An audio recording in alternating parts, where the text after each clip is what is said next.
হরে কৃষ্ণ। বন্ধুরা, কখনো কি ভেবে দেখেছেন যে কোন কারণের জন্য কিছু মানুষের মৃত্যু খুব অল্প বয়সে হয়ে যায়, আবার কিছু মানুষ অনেক দিন বেঁচে থাকে? অকাল মৃত্যু সম্পর্কে গরু পুরাণে কি বলা আছে? কথিত আছে, একজন মানুষের জীবনকালের সময় নির্দিষ্ট দেওয়া আছে। জন্ম বা মৃত্যু কোনোটাই আমাদের কারোর হাতে নেই। এই পৃথিবীতে যে এসেছে সে যাবেই। জন্ম হলে মৃত্যু অবধারিত। এটি একটা স্বাভাবিক জীবনবৃত্ত। মৃত্যুকে সাধারণত তিনটি ভাগে ভাগ করা হয়েছে। 1 নম্বর হচ্ছে স্বাভাবিক মৃত্যু, 2 নম্বর হচ্ছে আকস্মিক মৃত্যু, আর 3 হলো অকাল মৃত্যু। প্রথমে জেনে নেওয়া যাক স্বাভাবিক মৃত্যু কি। জীবাত্মা যা আয়ু নিয়ে পৃথিবীতে আসে আর তা পূর্ণ করে যখন সে চলে যায় তখন তাকে স্বাভাবিক মৃত্যু বলা হয়। তা 10 বছর হতে পারে, 50 বছর হতে পারে বা 100 বছরও হতে পারে। কোনো শিশু যদি 5 বছর আয়ু নিয়ে এই পৃথিবীতে আসে তাহলে সে 5 বছরেই এই পৃথিবীতে থাকবে, মানে সময়ের পূর্বে কোনো ঘটনাতেই তার মৃত্যু হবে না। একেই স্বাভাবিক মৃত্যু বলা হয়।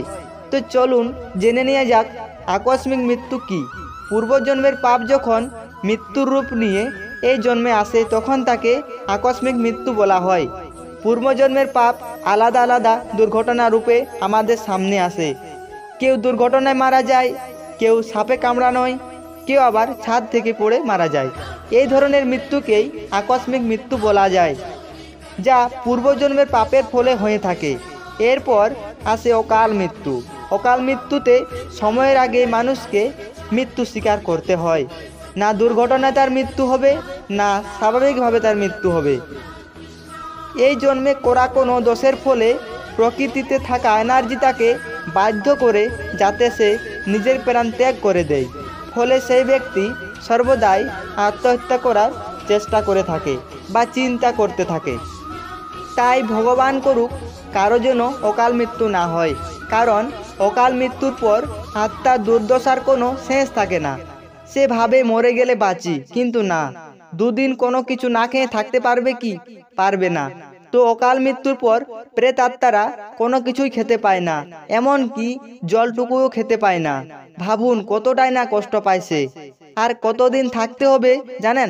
যতদিন না তার নির্ধারণ করা আয়ু পূর্ণ হচ্ছে। এই ধরনের ব্যক্তিকে ভগবান কখনোই ক্ষমা করেন না। এই জগতে সকলে আমরা দুঃখ পাই, কষ্ট পাই, কিন্তু আশ্চর্যের বিষয় হলো সবাই ভাবে আমার দুঃখটা সব থেকে বেশি। শাস্ত্রে বলা হচ্ছে এই জগতের আরেক নাম দুঃখালয়, আর দুঃখালয়ে দুঃখই পাওয়া যাবে।